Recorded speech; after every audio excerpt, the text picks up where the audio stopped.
وجعلنا سراجا وهاجا. இந்த சைடில் இருந்து யாரோ மக்கனா போட்டு ஓத சொல்லி அனுப்பி விட்டீங்களாமே, நீங்கள் தெரிஞ்சுக்குவீங்க அவங்க ஏன் மக்கனா போட்டு ஓதலைன்னு. பேர் என்னம்மா? பேர் என்ன? பார்வதி. பார்வதி.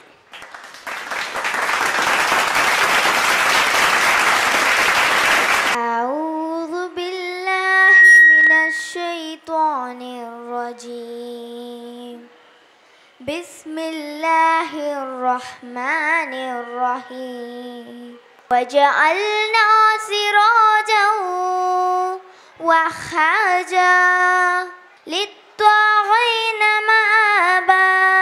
இந்த சைடில் இருந்து யாரோ மக்கனா போட்டு ஓத சொல்லி அனுப்பி விட்டீங்களாமே, யார் அது? நீங்கள் தானா? சரி, ரைட், ஓகே. இந்த பொண்ணோட பேர் கேட்குறேன், நீங்கள் தெரிஞ்சுக்குவீங்க அவங்க ஏன் மக்கனா போட்டு ஓதலைன்னு. பேர் என்னம்மா? பேர் என்ன? பார்வதி. பார்வதி.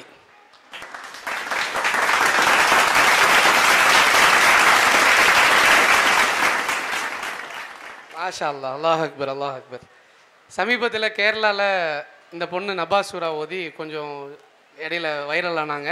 சரி, இந்த மாதிரி குழந்தைகள்கிட்ட குரான் போய் சேர்ந்துருக்கு இல்லையா? யாருக்கெல்லாம் ரொம்ப ஸ்ட்ரெஸ்ஸாக இருக்கோ, யாருக்கெல்லாம் மனநோயாளிகள் இருக்காங்களோ, பிரச்சனை உள்ளவங்களுக்கு எல்லாத்துக்குமே அந்த குரானை ஓத வச்சு கேட்குறாங்க. எல்லா நோயும் குணமாகுது அப்படின்னு ஆய்வாளர்கள் கண்டுபிடிச்சி அது ஒரு தெரப்பியாக கொண்டு போகிறாங்க. நம்ம வீட்டு குழந்தைகள்லாம் என்னது பாடிட்டு இருக்கு சினிமா பாட்டு, ஆனால் நம்ம பார்வதி அழகாக குரான் போய் ஓதுறாங்க.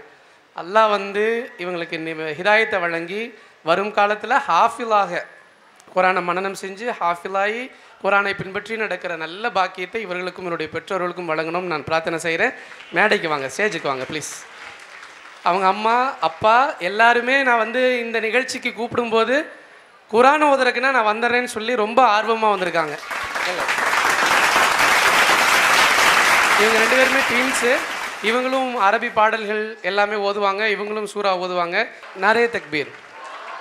அதாவது இந்தியாவினுடைய வரலாற்றில் பார்வதிங்கிற பெண் குரான் ஓதி இன்றைக்கு பரிசு வாங்கியிருக்காரு இங்கே மேடையில், மறந்துடாதீங்க இன்ஷா அல்லாஹ். நாரே தக்பீர், நாரே தக்பீர், நாரே தக்பீர். அல்லாஹ். அஸ்ஸலாமு அலைக்கும்.